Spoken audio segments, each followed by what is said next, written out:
The Ghost of Lord Clarenceaux. An excerpt from The Ghost, a novel, by Arnold Bennett. In the chair which stood before the writing table in the middle of the room sat the figure of Lord Clarenceaux. The figure did not move as I went in. Its back was towards me. At the other end of the room was the doorway which led to the small bedroom, little more than an alcove, and the gaze of the apparition was fixed on this doorway. I closed the door behind me and locked it, and then stood still. In the looking-glass over the mantelpiece, I saw a drawn, pale, agitated face, in which all the trouble in the world seemed to reside. It was my own face. I was alone in the room with the ghost which, jealous of my love for the woman it had loved, meant to revenge itself by my death. The ghost, did I say? I looked at it. No one would have taken it for an apparition.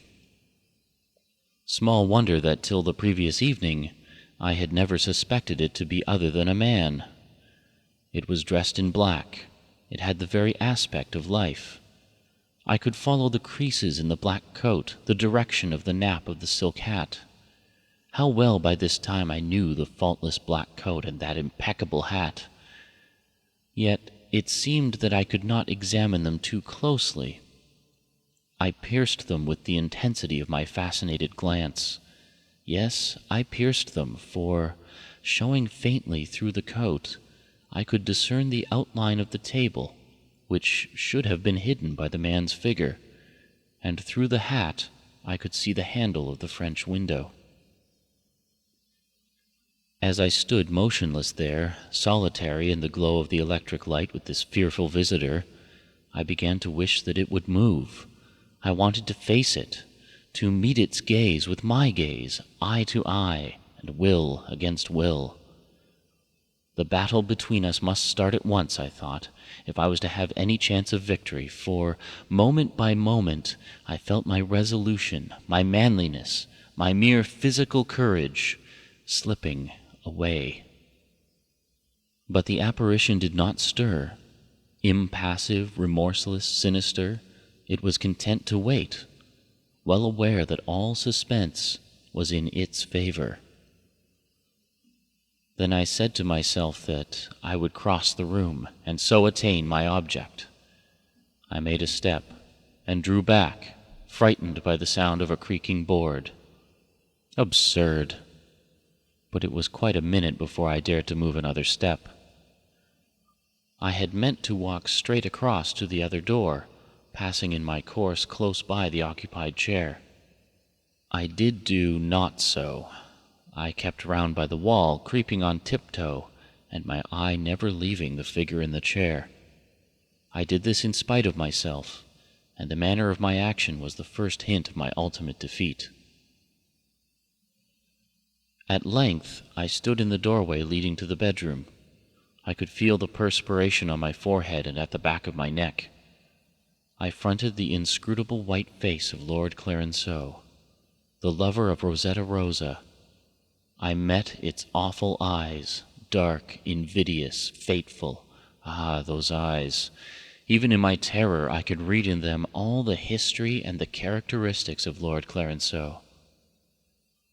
They were the eyes of one who could be of the highest and the lowest. Mingled in their hardness was a melting softness, with their cruelty a large benevolence, with their hate a pitying tenderness, with their spirituality a hellish turpitude. They were the eyes of two opposite men, and as I gazed into them, they reconciled for me the conflicting accounts of Lord Clarenceaux which I had heard from different people. But, as far as I was concerned, that night the eyes held nothing but cruelty and disaster.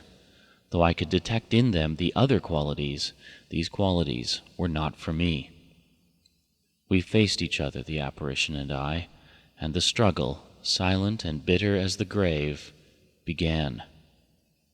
Neither of us moved. My arms were folded easily, but my nails pressed into the palms of my clenched hands.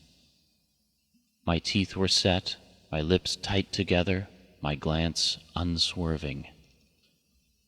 By sheer strength of endeavor, I cast aside my fear of defeat, and in my heart I said with the profoundest conviction that I would love Rosa through the 7 seas and all the continents give up their dead to frighten me. So we remained. For how long, I do not know. It may have been only minutes, I cannot tell. Then gradually there came over me a feeling that the ghost in the chair was growing larger. The ghastly, inhuman sneer on his thin, widening lips assaulted me like a giant's malediction, and the light in the room seemed to become more brilliant till it was almost blinding.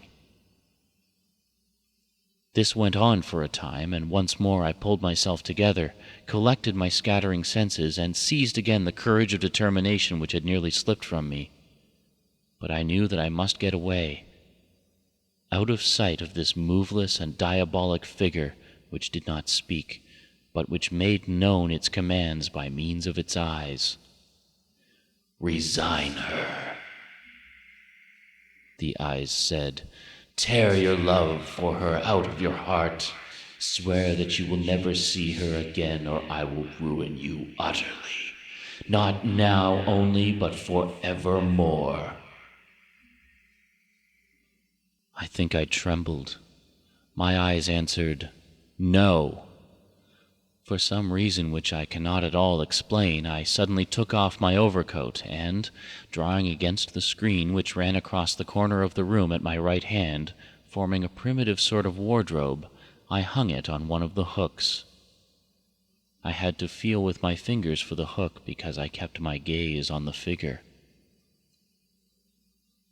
"I will go into the bedroom," I said, and I turned to pass through the doorway. Then I stopped. If I did so, the eyes of the ghost would be upon my back, and I felt that I could only withstand that glance by meeting it. To have it on my back, doubtless I was going mad. However, I went backwards to the doorway, and then rapidly stepped out of sight of the apparition and sat down upon the bed. Useless! I must return. The mere idea of the empty sitting room, empty with the ghost in it, filled me with a new and considerable fear. Horrible happenings might occur in that room, and I must be there to see them. Moreover, the ghost's gaze must now fall on nothing. That would be too appalling. Without doubt I was mad. Its gaze must meet something, otherwise it would travel out into space further and further till it had left all the stars and waggled aimless in the ether. The notion of such a calamity was unbearable. Besides, I was hungry for that gaze. My eyes desired those eyes. If that glance did not press against them, they would burst from my head and roll on the floor, and I should be compelled to go down on my hands and knees and grope in search for them. No, no, I must return to the sitting room. And I returned. The gaze met mine in the doorway, and now there was something novel in it, an added terror, a more intolerable menace, the silent imprecation so frightful that no human being could suffer it. I sank to the ground, and as I did so I shrieked, but it was a weird shriek, sounding only within the brain. And in reply to that unheard shriek, I heard an unheard voice of the ghost crying, "Yield!" I would not yield. Crushed, maddened, tortured, I would not yield. I wanted to die. I felt that death would be sweet and truly desirable. And so thinking, I faded into a kind of coma, or rather a state which was just short of coma. I had not lost consciousness, but I was conscious of nothing but the gaze. "Goodbye, Rosa," I whispered. "I am beaten, but my love has not been conquered." The next thing I remember was the paleness of the dawn at the window. The apparition had vanished for the night, and I was alive. But I knew that I had touched the skirts of death. I knew that after such another night I should die.